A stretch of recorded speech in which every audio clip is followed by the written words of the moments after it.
Hi, and welcome to the Green Office Certification Program. Today we're going to be discussing the energy module.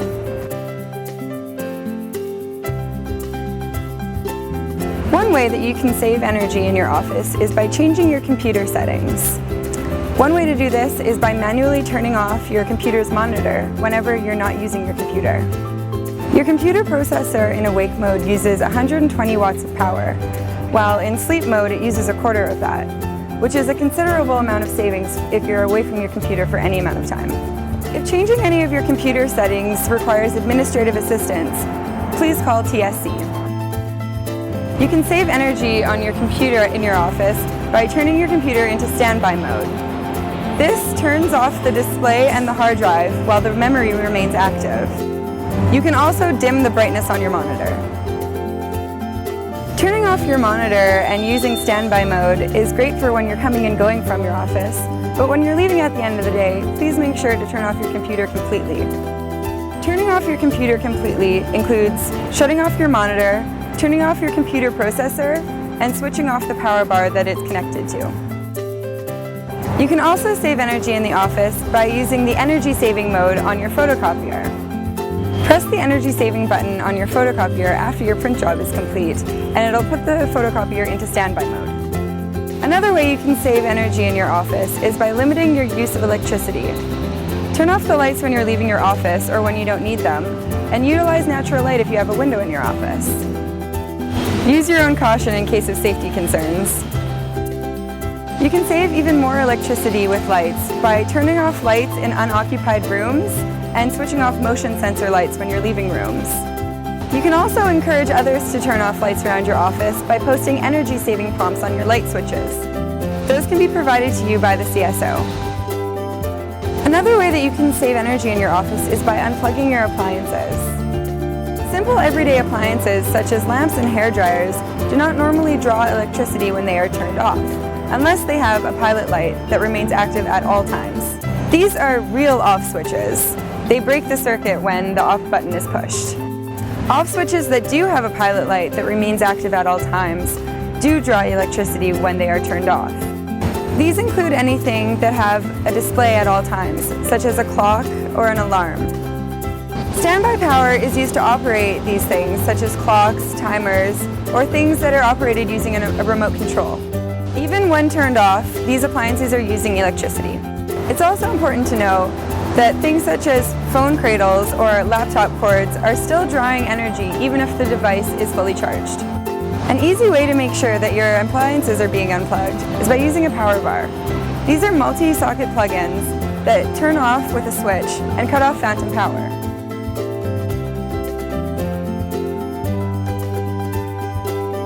Welcome to Module 2 of the University of Winnipeg's Green Office Certification Program. In this video, we will be discussing compost, recycling, and waste. First, we're going to talk about disposing correctly. Use the compost, recycling, and waste bins properly, and avoid sending waste to the landfill. It's important to know that what we accept for recycling and waste changes sometimes based on our service provider. Be attentive to ask the CSO to avoid putting things in the wrong bins. It's also important to check the labels if you need help deciding which bin your waste goes into. If the bags do become contaminated with improper contents, then they will be sent to the landfill. There is no staff for separating the garbage. This is the Brady landfill in Winnipeg. Landfills contain everyone's garbage. When you throw something out, this is where it goes. Waste is the few things that cannot be reused, composted, or recycled. The landfill is the city's garbage dump. Every bit of garbage thrown away into a bag will end up here. It's time to start rethinking what we're sending to the landfill. By composting and recycling, you can decrease the amount of waste sent to the landfill by 75%. On campus, the majority of the things that you're throwing away can go into the compost or recycling bins, while the smallest stream is actually waste. That means, of the stuff you're getting rid of, the smallest proportion should go into the garbage. So why is garbage so bad? The stuff we throw into landfills represents natural resources that were extracted from the planet, such as trees, minerals, and petroleum products. It takes a lot of energy to extract these products and turn them into something that we use. Making and transporting these products contributes to climate change and a variety of other environmental problems. Also, landfills take up valuable space in your cities. Methane is created in the piles of garbage, and it is 20 times stronger than the leader in GHG emissions, CO2. Decomposing garbage can leach into the earth and soil, and this is a hazard. Now we're going to talk about reducing and reusing paper. The first thing you can do is always make sure that you're printing and photocopying on both sides of the paper. Another thing you can do is collect one-sided paper for notes. Printing and photocopying on both sides of the paper should be an easy task to achieve because most of the printers and photocopiers on campus are already preset to double-sided printing. Another way you can reduce paper is by sending and receiving electronic mail instead of getting paper mail. Kindly request electronic mail from those who are sending you paper mail. You can avoid paper from paychecks by requesting an electronic signature for your timesheets. Another way to reduce paper is by not printing handouts. Send these documents via email and request the same from others. Now we're going to talk about rethinking your purchases. Rethink any purchase, big or small, and when it is time to buy something new, go for something that's going to last a long time. Consider what's going to happen to that purchase once you can't use it anymore. Try purchasing things that are biodegradable or recyclable. You should also try purchasing certified sustainable products. When you have to print your documents, print on Forest Stewardship Council certified paper or on paper that is equally certified. And make sure that you're printing with vegetable-based inks. Now we're going to talk about recycling. Recycle your ink cartridges. You can bring these to shipping and receiving to be recycled properly. You can also recycle your batteries. Batteries under 5 kilograms in size and cell phones of any make or model can be put into the call to recycle bins. These bins are located in copy rooms or in designated locations in your department. Health and safety regulations require that some batteries be placed individually into bags. These bags are attached to the call to box. All rechargeable batteries and lithium batteries and cell phones require bagging. Place one battery or phone in each bag. Other batteries do not require bagging. When the call to recycle box is full, please have someone in your department bring it to shipping and receiving. You should also bring larger e-waste, including computer monitors and processors, to shipping and receiving to be recycled properly as well.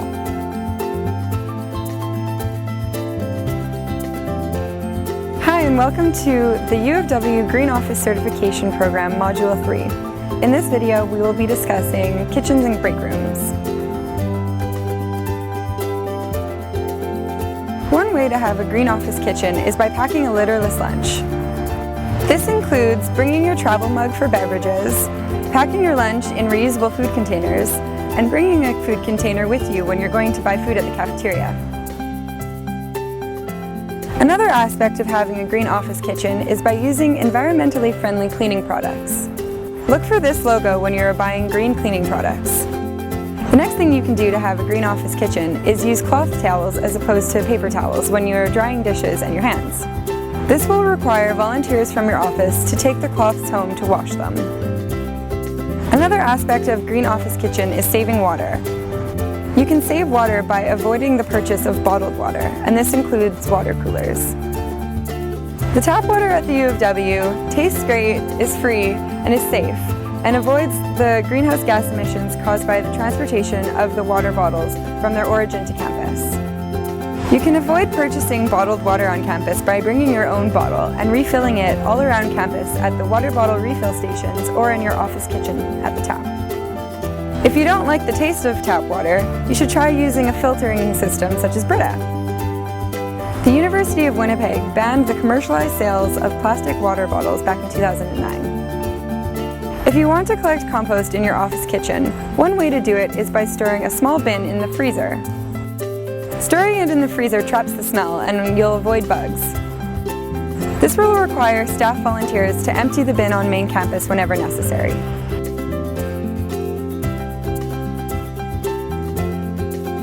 Welcome to Module 4 of University of Winnipeg's Green Office Certification Program. In this video, we will be discussing transportation. What is the impact of my daily commute? This is a graph that's showing the impact of your daily commute. Each bar represents either driving alone, carpooling with one other person, or carpooling with two people.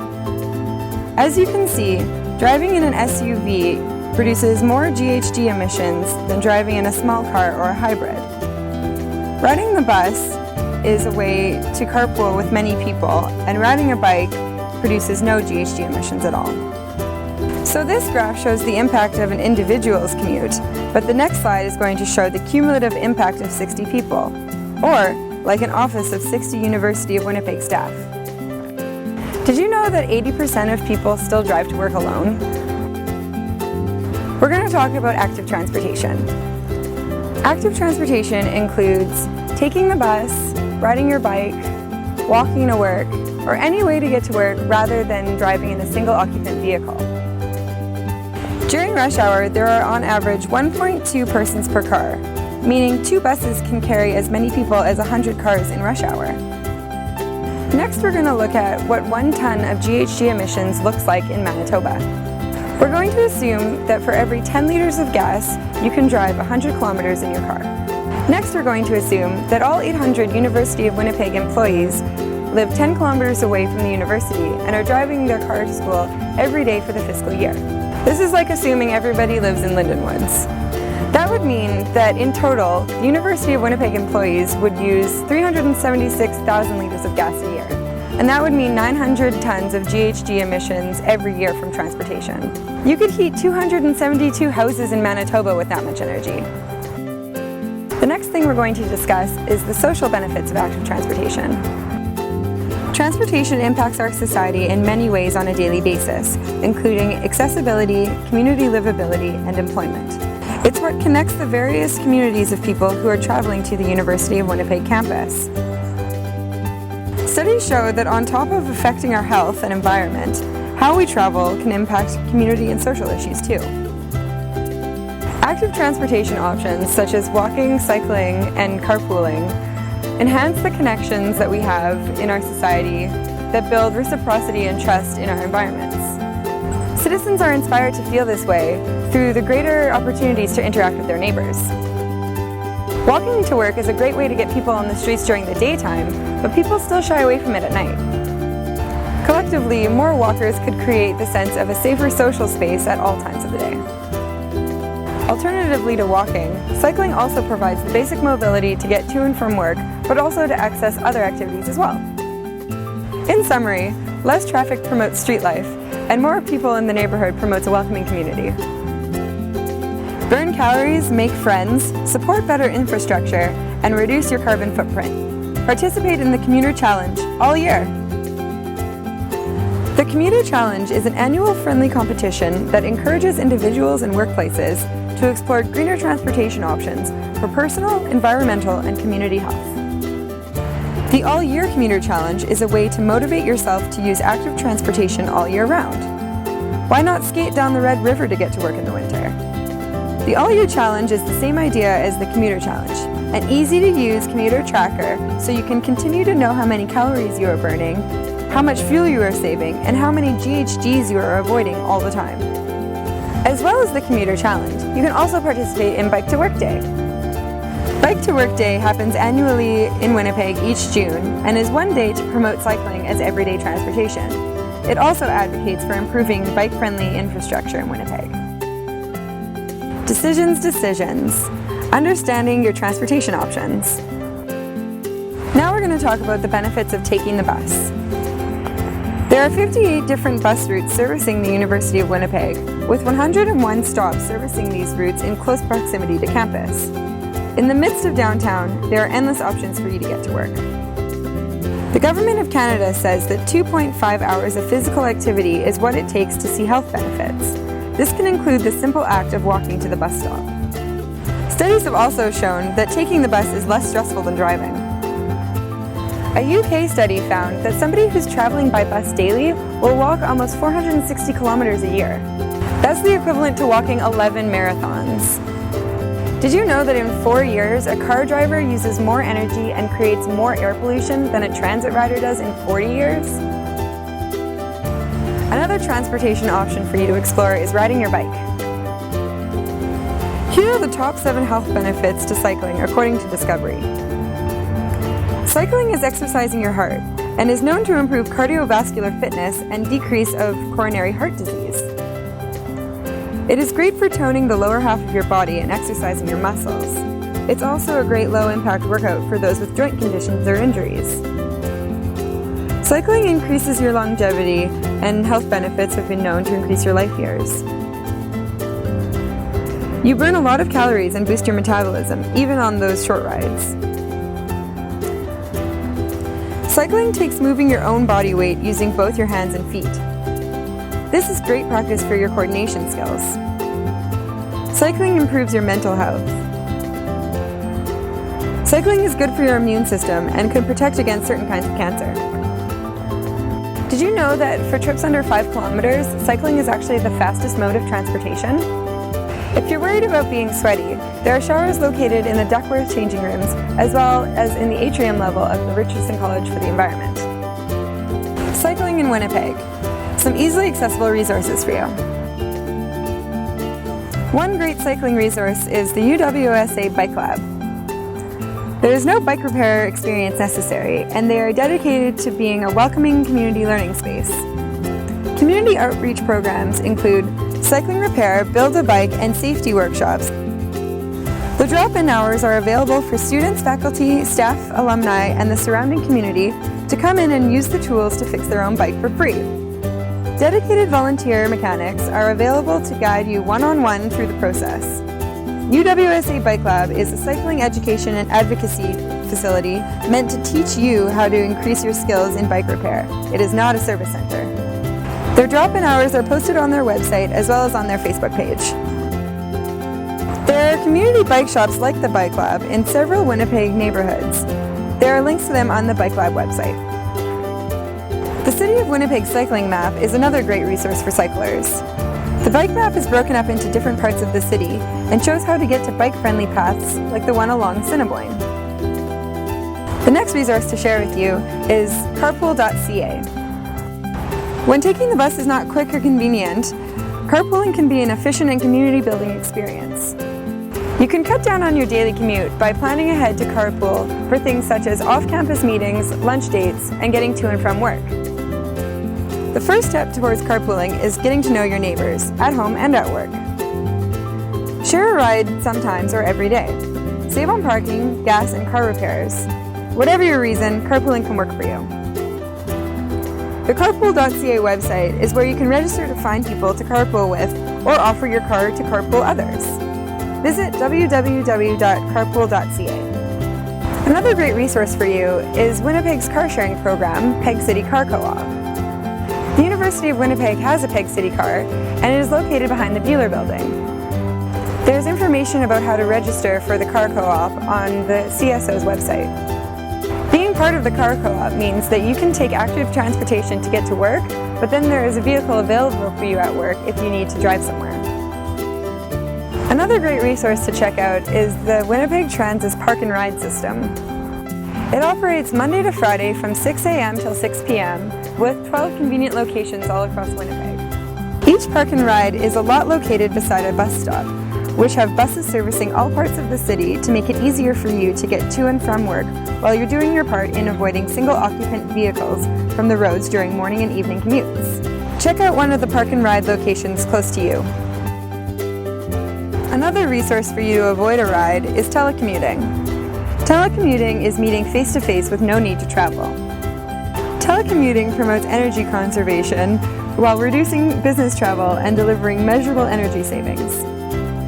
It enables high-quality distance education and more effective collaboration with research sites in Manitoba and around the world. If you have to drive, upgrade to an electric vehicle. Hybrid electric vehicles reduce smog-forming pollutants, greenhouse gas emissions, and our consumption and dependency on fossil fuels. What's so great about electric vehicles? Well, they're cleaner for the environment. There's no need to combust fossil fuels. They are more expensive to start, but there is very little upkeep and basically no gas. If you're just driving in the city, charging at home will get you through the day. Since we're talking about how to make changes to your daily commute, it's also important to talk about limiting business travel. You should try to avoid traveling by plane for business trips, but if you must fly, try combining it with a vacation to avoid multiple trips. Another way to travel greener is by looking up hotels that are rated under the Green Key rating system. The Green Key rating system rates hotels on their sustainable practices. The more a hotel is doing to be more sustainable, the better rating they're going to get on the website. You can also look up other green hotel rating systems online. Have you ever heard of the Wellness and Sustainability account? Eligible employees can be partially reimbursed for things such as memberships at the Duckworth Center, bus passes, and non-prescription smoking cessation aids. The purpose of the Wellness and Sustainability account is to encourage healthy living for employees, as well as a better health for our community and environment. It does so by helping to offset the cost of physical activity, wellness programs, recycling, and sustainable transportation. Next, we're going to consider cyclist-friendly driving. Here are some tips on how to share the road. Respect cyclists as legal road users with the same rights and responsibilities as motorists. Drive courteously and with tolerance. Check over your shoulder and your blind spots, and check before exiting your car onto a busy street when parked. Maintain a safe distance between your vehicle and the bicycle in front of you, and leave 1 meter between your vehicle and the cyclist beside you. If you plan to turn right or pull into a parking space shortly ahead of a bicycle in front of you, do not pass them. Signal all turns and lane changes 30 meters in advance. Pass cyclists only if it's safe to do so, and exercise patience. Consider the benefits for you. A cyclist is 1 less driver on the road. They don't pollute or damage the roads, and they are 1 less car in your traffic jam. Now we're going to discuss what are the barriers to changing the way we get around. Everybody might have a different reason why they can't take active transportation to get around. Some reasons include the city's bad cycling infrastructure, unpredictable weather in Winnipeg, safety concerns, workplace fashion, time management, family obligations, the bus does not access your home, and added costs. Some of these things we can change on our own, but some of these things need to be changed by our communities and workplaces. Engage with these larger systems. Write to your city councillor or MLA. Go to community planning open houses. Get involved with advocacy groups. And get involved with changing your workplace culture. So when it comes to your transportation habits, always strive to try something new.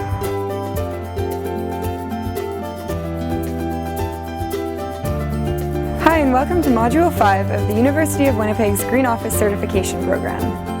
In this video, we will be discussing events. There are many things you can do to host a Green Office event. If you know there's going to be beverages served at the event or meeting you are attending, be sure to bring your reusable mug so that you can avoid using a disposable one. When you are hosting an event or meeting where there will be food served, use real dishes instead of disposable ones. When you're ordering catering from Diversity, request the use of real dishes instead of disposable ones. The catering staff will deliver the food and dishes to the location of your event, and then afterwards, they will collect and wash all of the dishes that were used. If you're having an office potluck, be sure to use the dishes that are in your office kitchen. If dishes are not available, ask people to bring their own.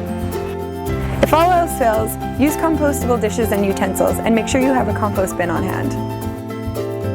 For catered events, endeavor to order from businesses that source local, organic, and ethically raised food, like Diversity Foods on campus. Locally farmed food means low food miles, and that's a good thing. Food miles is a term used to quantify how far away the food on your table was produced. Now we're going to talk about promoting for your events. Rather than printing out multiple posters to promote your special event, you can circulate an email, contact CKUW to record a radio ad, create a digital poster to be displayed on the hallway monitors, post the event on the U of W events calendar, advertise through social media websites like Facebook and Twitter, or send out a mass message through the communications department. These methods of communication will take your promotion a lot farther than a piece of paper will. The ultimate goal here is to be completely waste-free at your events. This means producing no garbage from neither food nor office supplies. If there's leftover food at the end of your event, it should be packed up and saved. Thank you for watching this video, and please contact the CSO if you have any further questions.